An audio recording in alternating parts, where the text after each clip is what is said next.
We have two new products we're launching at the show. The first is our new EDS detector. So with EDS detectors, people and customers want to be as productive as possible.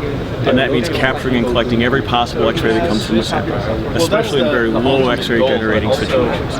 Low KB for nanoscale analysis, a low X-ray generating situation. Sensitive materials that are very beam sensitive, that you don't want to damage, another low X-ray generating scenario. So the way we get around this, two ways. Number one, we go for very, very large detectors to capture as many X-rays. The other is we get it in as very, very close as possible.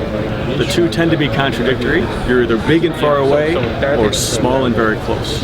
We've gotten around that with the novel geometry, where we've taken the normal circular geometry and squeezed it down into a nice muffler oval shape. And with this, we could take a very, very large detector. In this case, with this detector, 100 millimeter score active area detector, and we can slide it all the way to touch the sample. So we can become arbitrarily close, kind of like Mercury, absorbing all the photons from the sun. And we are also very, very large. So in this situation, we collect as many X-rays as is physically possible from the system. And the reality is now you're going faster and faster, and your analysis is more and more productive. The other thing we've done, if we're going to get big and close, is we've gotten rid of the window. Traditionally, windows were required on X-ray detectors to protect the very sensitive modules that are very cold. Something that's the coldest thing in the system, when it's vented and exposed to moisture in the ambient, could then accumulate and ice up on the detector and then harm the module itself.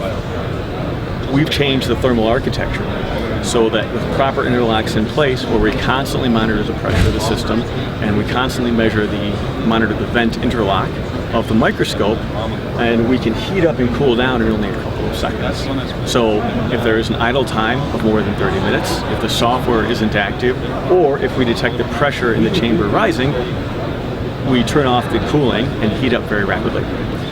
But then when the user wants to go ahead and use the system, he simply hits the go button, and because we also cool down in only a couple of seconds, there is almost no impact on the user in starting and stopping. So the system automatically protects itself.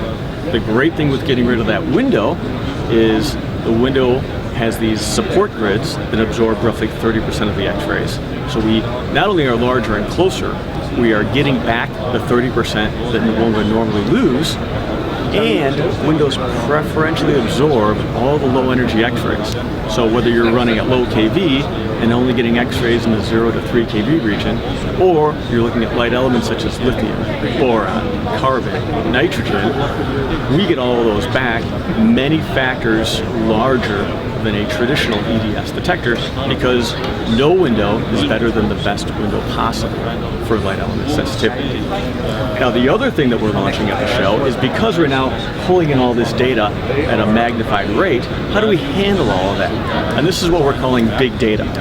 And over in big data over here, which is in the software, instead of running the traditional course where the data comes into the EDS detector, down the cables, to the processing electronics, and is stored on a hard drive, where we can then post-process after the fact and run all of the wonderful algorithms for background correction, peak deconvolution, matrix corrections, quantitative analysis, principal component analysis, and phase mapping. Instead of doing all that after the fact, we would like to do that live time as the data is being acquired, so the user gets an immediate feedback on what's in their sample, are they looking in the right place, what's going on with this sample, and so they can get to the solution faster. Speed matters is the overall goal. And to do that live time with algorithms that are computationally intensive and typically take 2 to 3 minutes to perform, we had to come about it in a completely different way. So what we do is, we have an 8-core computer, we hyper-thread to all 8 cores, but we have also licensed the math kernel libraries on the newest Intel processors. And we run the data from our electronics and our front end directly into those math kernel libraries. And that's where we do all of our computational work.